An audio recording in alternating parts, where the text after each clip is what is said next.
बिस्मिल्लाहिर्रहमानिर्रहीम। अस्सलाम वालेकुम। अल्लाह पाक की रहमत करम फजल और शुक्र के साथ आज की रेसिपी करते हैं जी शुरू। आज की इस वीडियो में हम बनाने जा रहे हैं बट कढ़ाई। बट कढ़ाई यानी मटन बट कढ़ाई को आप किस तरह घर में बिल्कुल प्रोफेशनल तरीके से यानी रेस्टोरेंट स्टाइल में बना सकते हैं।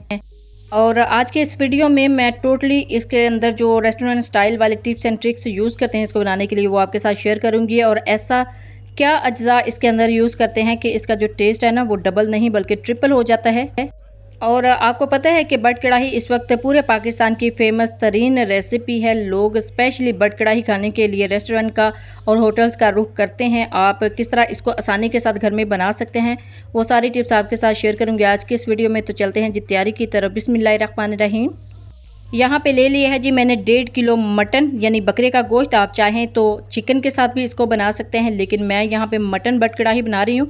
तो यहाँ पे लिए हैं 4 से 5 अदद बड़े साइज़ के टमाटर, थोड़ा सा लहसुन लिया है और थोड़ा सा अदरक को पीस लिया है।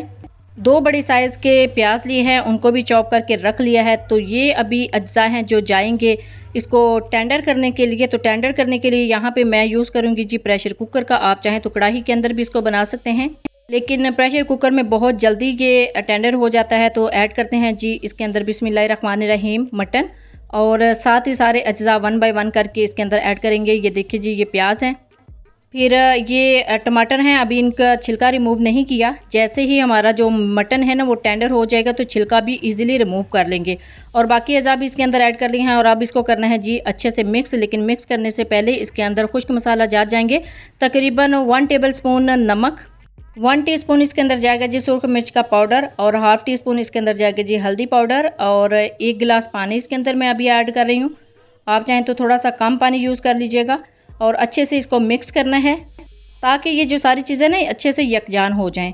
और अल्हम्दुलिल्लाह सारी चीज़ें अच्छे से मिक्स कर ली हैं, सारे अज़ा को अच्छे से मिक्स कर लिया। अब इसको करेंगे जी कवर।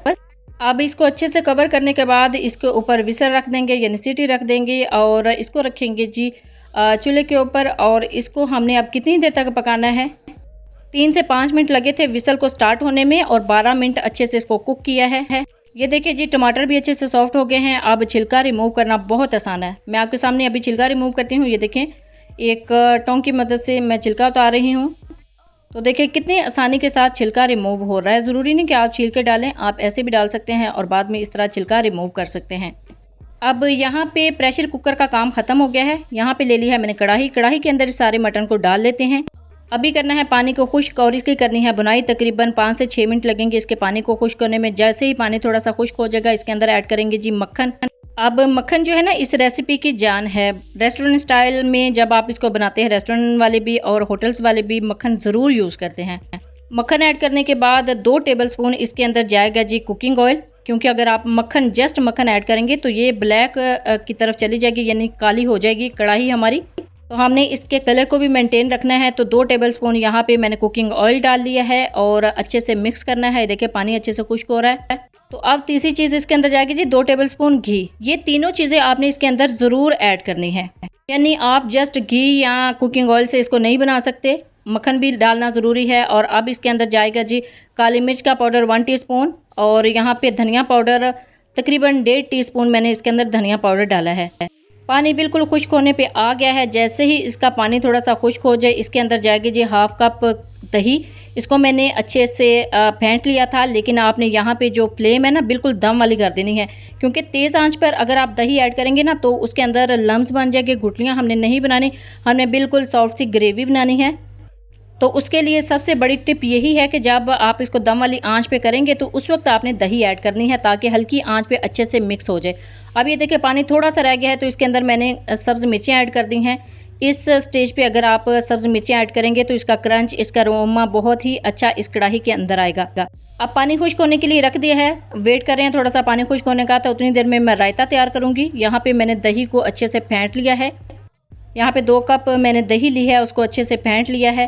फेंटना बहुत आसान है। देखिए बीटर की मदद से, हैंडविच की मदद से इसको फेंट लेंगे। और इसके अंदर ऐड करेंगे जी धनिया और पुदीने की चटनी ऐड करेंगे, अच्छे से मिक्स करेंगे। और साथ ही इसके अंदर जाएगा जी थोड़ा सा चाट मसाला इस वजह से ऐड करने हैं क्योंकि उसके अंदर सारे मसाले इंक्लूड होते हैं।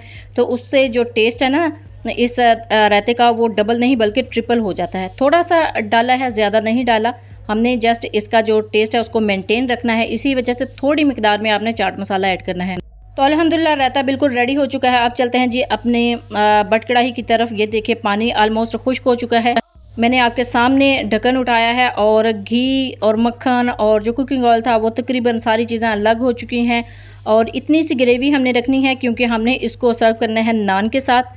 तो यहाँ पे नान भी मैंने मंगवा लिए थे, ये जैसे ही तैयार हो रही थी। इसको आप करते हैं जी डिश आउट। तो डिश आउट करने के लिए भी यहाँ पे मैंने पैन कढ़ाई ली है क्योंकि ये बट कढ़ाई है, तो इसको सर्व भी आप किसी कढ़ाई के अंदर करेंगे तो बहुत अच्छी लगेगी, बजाय किसी बाउल में, किसी शीशे के क्रिस्टल के बाउल की बजाय आप किसी पैन में या कढ़ाई में इसको सर्व कीजिएगा मेहमानों के सामने भी। तो अल्हम्दुलिल्लाह जी ये कढ़ाई के अंदर डाली है। अब इसको मज़ीद इसकी खूबसूरती को इन्हेंस करने के लिए इसके ऊपर डाला है बारीक कटा हुआ अदरक, थोड़ी सी बारीक कटी हुई सब्ज़ मिर्चें और लेमन भी इसके ऊपर डाल दिया है। देखिए जी अल्हम्दुलिल्लाह कितना ज़बरदस्त इसकी लुक आई है।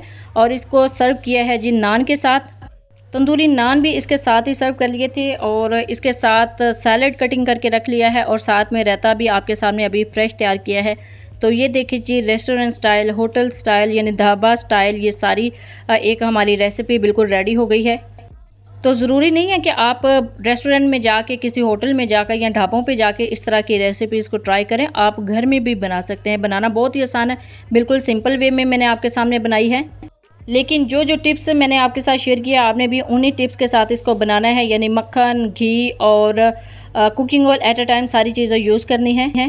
बाकी अगर आपके पास प्रेशर कुकर की फैसिलिटी ना हो तो आप सिंपली इसको किसी पतीली में भी बना सकते हैं, किसी देचकी में बना सकते हैं, यानी टेंडर कर सकते हैं और उसके बाद यही वे यूज़ कीजिएगा इसको प्रोफेशनली तरीके से बनाने के लिए। क्योंकि टेंडर करना यानी इसको गलाना हमारा मसला नहीं है, हमने जस्ट आगे वाली टिप्स को फॉलो करना है। तो जब भी बनाए अपना फीडबैक ज़रूर दीजिएगा, दुआओं में ज़रूर याद रखिएगा। अल्लाह हाफिज़, थैंक्स फॉर वॉचिंग।